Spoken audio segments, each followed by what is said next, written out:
Ano ang iyong gagawin kung mayroon kang madaldal na pasahero? A. Sabihan ng maayos ang pasahero na hindi ka maaaring makipagkwentuhan habang nagmamaneho. B. Hayaang dumaldal ang pasahero at magmaneho. C. Ipagpatuloy ang pakikipagkwentuhan upang hindi ka antukin. Ang tamang sagot, letter A. Sabihan ng maayos ang pasahero na hindi ka maaaring makipagkwentuhan habang nagmamaneho. Ang lubid ay hindi dapat gamitin na pangtali sa mga kargamento na A. Mga sako. B. Plansyang bakal. C. Mga tabla ng kahoy. Ang tamang sagot, letter B. Plansyang bakal. Ano ang isa sa mga kinakailangan para makapagmaneho ng taxi? A. Selyo ng Import Commodity Clearance. B. Taximeter na aprobado at may selyo ng LTFRB. C. Permit tricks para sa mga pasahero. Ang tamang sagot, letter B. Taximeter na aprobado at may selyo ng LTFRB. Ikaw ba ay obligadong kumuha ng Certificate of Public Convenience mula sa LTFRB bago magmaneho ng iyong tricycle? A. Depende sa sakop ng biyahe. B. Oo. C. Hindi. Ang tamang sagot, letter C. Hindi. Ano ang dapat na kambyo habang nagbababa ng mga estudyante? A. Sa paatras na kambyo. B. Sa neutral. C. Sa unang kambyo. Ang tamang sagot, letter B. Sa neutral. Alin sa mga sitwasyong ito ang hindi mo dapat subukang mag-overtake? A. Sa gabi. B. Sa isang bulag na kurbada. C. Kapag umuulan. Ang tamang sagot, letter B. Sa isang bulag na kurbada. Maliban sa pagbukas ng iyong signal, ano ang marapat mong gawin kung patungo sa highway? A. Itugma ang bilis sa daloy ng trapiko sa loob ng highway. B. Bawasan ang tulin ng takbo upang makaiwas sa road crash. C. Tuluyang huminto at hintaying maging maluwag at ligtas ang daanan. Ang tamang sagot, letter A. Itugma ang bilis sa daloy ng trapiko sa loob ng highway.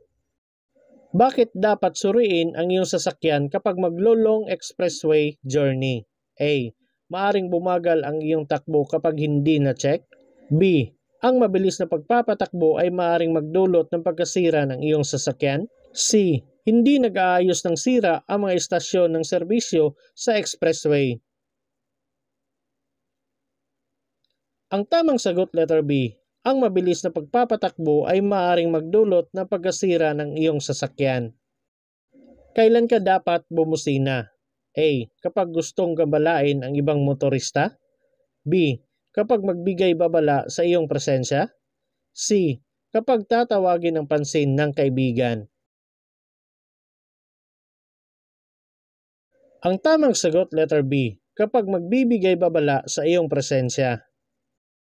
Kailan pwede ang pagdaan sa kahit anong direksyon kapag dalawang buong dilaw na linya ang nasa gitna ng daan? A. Ang pagdaan ay hindi maaari sa dalawang buong dilaw na linya. B. Sumunod sa mabagal na truck. C. Nasa expressway lamang. Ang tamang sagot, letter A. Ang pagdaan ay hindi maaari sa dalawang buong dilaw na linya. Sinusubukan mo ang iyong suspension. Napansin mo na ang iyong sasakyan ay patuloy na kumakaldag kapag pinipindot ang iyong preno. Ano ang ibig sabihin nito? A. Mga gamit na shock absorber. B. Ang manibela ay hindi matatagpuan sa gitna. C. Mga gasgas na gulong. Ang tamang sagot, letter A. Mga gamit na shock absorber. Kapag may kasunod na ambulansyang nagmamadali, ang dapat mong gawin ay A. Agad-agad na pumreno at huminto sa daan. B. Panatilihin ang bilis sa daan. C. Gumilid at paraanin ito kung maaari. Ang tamang sagot letter C, gumilid at paraanin ito kung maaari. Ang panuntunan sa karapatan sa daan ay nagbibigay sa atin ng A. Karapatan bilang isang driver, B. Lahat ng nabanggit, C. Panuntunan kapag tayo ay nagbibigay daan sa iba. Ang tamang sagot letter B, lahat ng nabanggit. Ang mga ambulansya ang naghahatid sa mga may sakit at nasugatan sa ospital. Ang mga truck na pamatay sunog ang nagpapatay sa sunog. Ang mga sasakyan ng mga pulis ang naghahatid sa mga pulis na kailangan sa isang sitwasyong may kagipitan o emergency. Kung A. Harangan ang kanilang daanan at huwag silang padaanin, B. Magpadaan sa pamamagitan ng pagtabi sa kaliwa o kanan ng daanan depende sa kalagayan, C. Huwag silang pansinin sapagkat wala kang pakialam sa kanilang trabaho. Ang tamang sagot letter B. Magpadaan sa pamamagitan ng pagtabi sa kaliwa o kanan ng daanan depende sa kalagayan. Ilang stop lamp o ilaw ang kinakailangan sa mga motorsiklo? A. 2, B. 1, C. 3. Ang tamang sagot letter B. 1. Mas delikado na lumiko sa kaliwa kesa lumiko sa kanan dahil A. Ang kalsada ay may mas madaming linya, B. Mas mabilis ang mga sasakyan mula sa kaliwa, C. Kailangan mong maging maingat sa mga sasakyang galing sa kaliwa o kanan na parte ng daan. Ang tamang sagot letter B, mas mabilis ang sasakyan mula sa kaliwa. Higit na mapanganib lumiko sa kaliwa kaysa sa kanan dahil A. Higit na maraming daanan o lane ang kalsada, B. Ang sasakyang galing sa kabilang direksyon ay higit na mabilis, C. Higit na maraming nagtitinda sa kanang bahagi ng kalsada. Ang tamang sagot letter B, ang sasakyang galing sa kabilang direksyon ay higit na mabilis. Saan hindi maaring magparada ng sasakyan? A. 7 metro mula sa intersection, B. 6 na metro mula sa intersection, C. 8 metro mula sa intersection. Ang tamang sagot letter B, 6 na metro mula sa intersection. Ang asul na traffic sign ay may nakasulat na 6 na kilometro kada oras. Ano ang gagawin mo? A. Magmaneho sa maximum na bilis na 6 na kilometro kada oras, B. Magmaneho sa minimum na bilis na 6 na kilometro kada oras, C. Magmaneho ng 60 minuto kada kilometro. Ang tamang sagot letter B, magmaneho sa minimum na bilis na 60 kilometro kada oras. Upang makapagmaneho sa kalsada, kinakailangan nakahanda ang mga ganitong dokumento. A. Lisensya at rehistro ng sasakyan ng driver, B. Valid na lisensya ng driver, sertipiko ng pagrehistro at kasalukuyang opisyal na resibo ng sasakyan, C. Sertipiko ng public convenience. Ang tamang sagot letter B, valid na lisensya ng driver, sertipiko ng rehistro at kasalukuyang opisyal na resibo ng sasakyan. Ang U-turn ay ginagamit upang lumipat sa kabilang direksyon. Alin sa mga sumusunod ang hindi pinahihintulutan? A. Pag U-turn sa pandalawahang daanan na hinahati ng putol-putol na puting linya, B. Pag U-turn ayon sa patnubay ng traffic enforcer, C. Pag U-turn sa lane na may dalawang dobling buong guhit na dilaw. Ang tamang sagot letter C, pag U-turn sa lane na may dobling buong guhit na dilaw. Ang paglagpas sa bilis ng limitasyon ng pagmamaneho ay A. Pinapayagan lamang kapag lumagpas sa isa pang sasakyan, B. Pinapayagan lamang kapag ang iba pang mga sasakyan ay mas mabilis kaysa sa limitasyon ng bilis sa pagmamaneho, C. Hindi pinahihintulutan ng legal. Ang tamang sagot letter C, hindi pinahihintulutan ng legal. Kapag papalapit sa interseksyong may karatulang nagsasabing magpadaan o yield, kailangang A. Minto bago pumasok sa intersection, B. Bagalan ang takbo pagkatapos ay pumasok sa intersection kung ligtas. C. Pumasok agad sa intersection. Ang tamang sagot letter B, bagalan ang takbo pagkatapos ay pumasok sa intersection kung ligtas. Ang mga signs na bilog, nakabaliktad na tatsulok o octagon at may pulang kulay na hangganan o red-colored border ay tinatawag na A. Mga palatandaan ng regulasyon. B. Mga warning signs. C. Palatandaan na nagbibigay kaalaman. Ang tamang sagot letter A, mga palatandaan ng regulasyon. Ano ang ibig sabihin ng sinyas trapiko na ito? A. One way.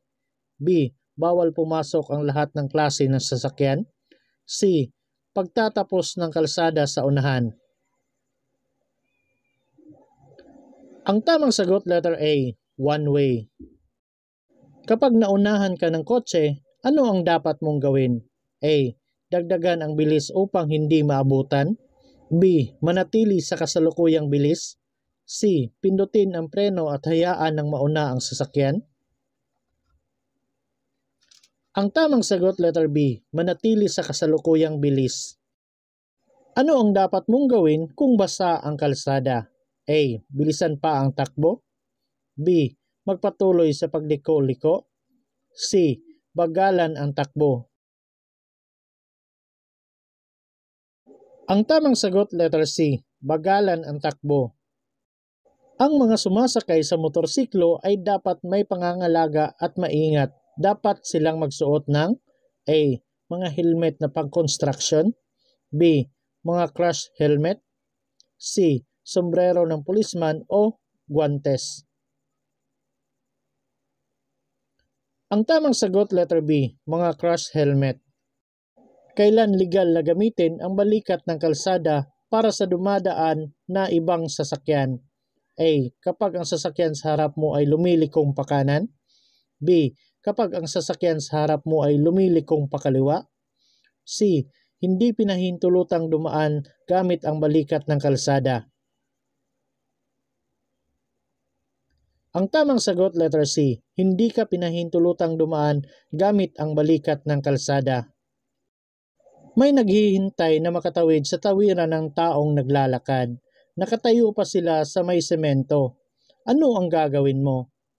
A. Bilisan bago sila makapunta sa tawiran. B. Huminto, hayaan sila makatawid, maghintay. C. Huwag pansinin ang mga ito habang sila ay nasa bangketa pa. Ang tamang sagot letter B, huminto, hayaan silang makatawid, maghintay. Ano ang dapat mong gawin bago bumago ng daanan? A. Gumawa ng signal. B. Suriin ang trapiko sa unahan. C. Suriin sa salamin kung may trapiko sa likod. Ang tamang sagot letter A, gumawa ng signal. Nais mong kumaliwa sa crossing na may birding ilaw na nakaturo pakaliwa. Maaari ka pa rin bang magpatuloy? A. Oo, maaari kang lumiko pakaliwa. B. Hindi ka maaring lumiko pakaliwa. C. Hindi, maghintay hanggang sa maging dilaw ang ilaw pantrapiko. Ang tamang sagot letter A. Oo, maaari kang lumiko pakaliwa. Ang road rage ay marahas na galit, sanhi ng stress at pagkabiko sa pagmamaneho ng sasakyang dimotor sa mahirap na kalagayan, lalo na kung ang driver ay nakaranas ng A. Matinding traffic o gridlock. B. Kaligayahan at kagalingan. C. Maluwag na daloy ng mga sasakyan sa daan na karaniwang maraming dumadaang sasakyan. Ang tamang sagot letter A. Matinding traffic o gridlock. Ang ibig sabihin ng sign ng trapiko sa kalsada na yield the right way ay A. Baliktad na tatsulok. B. Patayong tatsulok. C. Pahiga na tatsulok. Ang tamang sagot letter A. Baliktad na tatsulok. Ano ang nararapat mong gawin kung ikaw ay umiinom ng gamot na maaring makaapekto sa iyong pagmamaneho? A. Humingi ng payo sa doktor bago magmaneho. B. Magmaneho lamang kung may kasamang lisensyadong driver. C. Limitahan ang pagmamaneho sa umaga. Ang tamang sagot letter A, humingi ng payo sa doktor bago magmaneho. Kapag lumiko mula sa isang intersection papunta sa one-way na kalye, alin ang linya na dapat mong piliin? A. Kapag lumiko sa kanan, manatili sa kanang linya. B. Kapag lumiko pa kanan, manatili sa pinakaloob na daan. C. Kapag lumiko sa kanan, manatili sa kaliwang linya. Ang tamang sagot letter A, kapag lumiko sa kanan, manatili sa kanang linya. Kapag lumiliko sa kanan, dapat mong A. Manatili sa iyong linya sa kaisignal ang iyong pagliko sa kanan kahit 30 metro bago gawin ang pagliko. B. Manatili sa kaliwang linya ng daan sa kaisignal ang iyong pagliko sa kanan kahit 15 metro bago gawin ang pagliko. C. Manatili sa kanang linya ng daan sa kaisignal ang iyong pagliko sa kanan kahit 15 metro bago gawin ang pagliko. Ang tamang sagot letter A, manatili sa iyong linya sa kaisignal ang iyong pagliko sa kanan kahit 30 metro bago mo gawin ang pagliko. Sa basang daan, dapat kang A. Patuloy sa paggewang. B. Magmabagal. C. Dagdagan ang iyong bilis. Ang tamang sagot letter B, magmabagal. Kapag papalapit sa kurbada o palikong bahagi ng highway, dapat A. Bagalan ang takbo bago lumiko. B. Bilisan ang takbo habang paliko. C. Biglang magpreno habang lumiliko. Ang tamang sagot letter A, bagalan ang takbo bago lumiko. Ang dalawang highway na iyong pupuntahan ay makitid na daan. Dapat kang A. Maghintay hanggang sa wala ng sasakyan sa magkabilang direksyon. B. Dumiretso agad at huwag alalahanin ang tungkol sa karapatan sa daan. C. Maghintay ng iba pang mga sasakyan at sundan ang mga ito. Ang tamang sagot letter A, maghintay hanggang sa wala ng sasakyan sa magkabilang direksyon. Tama ba na ang mga direksyon na ibinibigay ng traffic enforcers ay naaayon sa traffic sign, traffic signals at pavement markings? A. Mali. B. Tama. C. Tama, pasubaling ang traffic enforcers ay may ranggo. Ang tamang sagot letter B. Tama. Nagpaplano ka ng mahabang paglalakbay. Kailangan mo bang magplano ng mga pagpapahinga? A. Hindi. Hindi ka masyadong mapapagod kapag nakarating ka agad. B. Hindi. Pagpapagasolina lamang ang kailangan. C. Oo, makakatulong ito sa iyong konsentrasyon. Ang tamang sagot letter C. Oo, makakatulong ito sa konsentrasyon. Sino ang may prioridad sa intersection kung may dalawang sasakyan na dumating ng sabay sa 90-degree na posisyon? A. Ang sasakyang nasa kaliwa ang may prioridad. B. May prioridad ang higit na malaking sasakyan. C. Ang sasakyang nasa kanan ang may prioridad.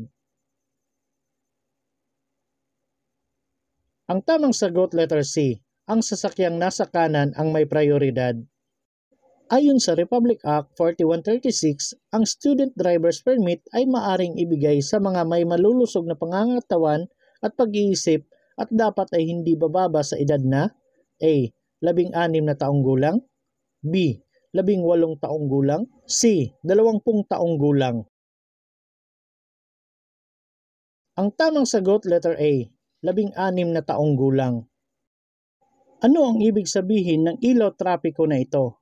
A. Huminto bago dumating sa stoplight. B. Magpatuloy sa pagmamaneho kung walang sagabal. C. Huminto kapag inatasan ng enforcer. Ang tamang sagot letter A. Huminto bago dumating sa stoplight. Ikaw ba ay pwedeng lumiko pa kanan sa isang pulang signal? A. Oo, ito ay isang protektado na pagliko, kaya magkakaroon ka ng tamang daan. B. Oo, magagawa mo lamang pagkatapos na huminto at magbigay daan sa trapiko. C. Oo, magagawa mo lamang ito kung pinapayagan ka ng isang sinyas na gawin ito. Ang tamang sagot letter C. Oo, magagawa mo lamang ito kung pinapayagan ka ng isang sinyas na gawin ito. Ano ang dapat mong gawin kung sinadyang tinawid ng nakasalubong na sasakyan ang gitnang daanan o lane upang lumusot o mag-overtake sa isa pang sasakyan? A. Maging alerto at bagalan ang takbo o huminto kung kinakailangan. B. Bumusina at panatilihin ang bilis ng pagtakbo. C. Pailawin ang headlight.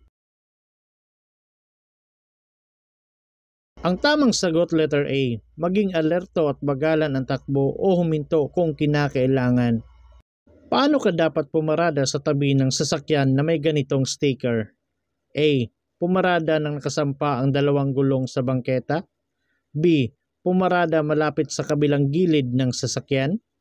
C. Pumarada ngunit magbigay ng tamang puwang para sa wheelchair.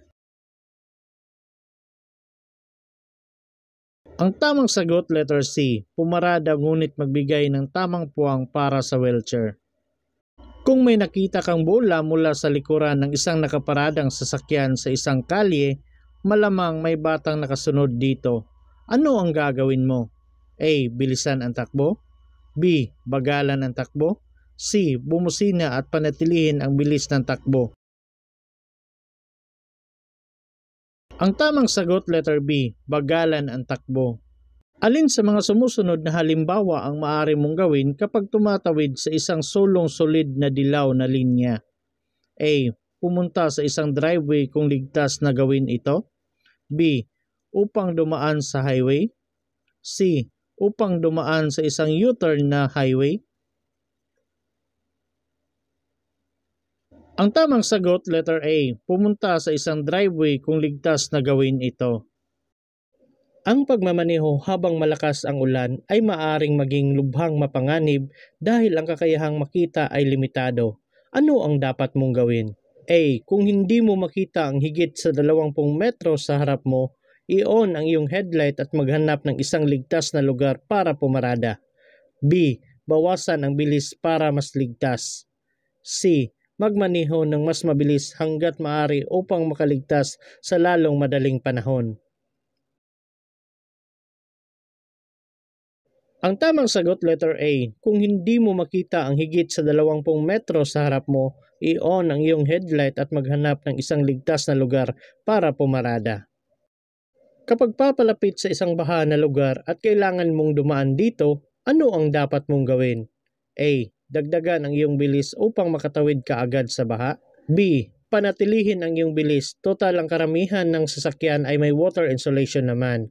C. Magpatuloy sa napakabagal na bilis mga 2 to 5 km per hour upang maiwasan ang pagpasok ng tubig sa iyong tambutso.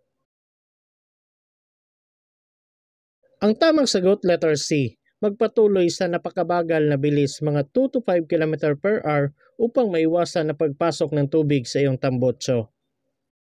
Ano ang dapat mong gawin kung makikita ang karatulang ito? A. Magmabagal at maging handa. B. Bumusina at ituloy ang bilis. C. Bilisan. Ang tamang sagot letter A. Magmabagal at maging handa. Alin sa mga sumusunod ang nakalarawan? A. Daanan ng motorsiklo. B. Parking. C. Daanan ng bisikleta. Ang tamang sagot letter C. Daanan ng bisikleta. Ano ang kahulugan ng dalawang guhit na ito? A. Maaring mag-overtake anumang oras. B. Maaring mag-overtake kung ligtas. C. Bawal tumawid at bawal mag-overtake. Ang tamang sagot letter C. Bawal tumawid at bawal mag-overtake. Alin sa mga sumusunod ang nakalarawan? A. Bawal magsakay ng pasahero dito. B. Bawal magbaba o magsakay ng pasahero dito. C. Dito ang babaan at sakayan ng pasahero. Ang tamang sagot letter B. Bawal magbaba o magsakay ng pasahero dito.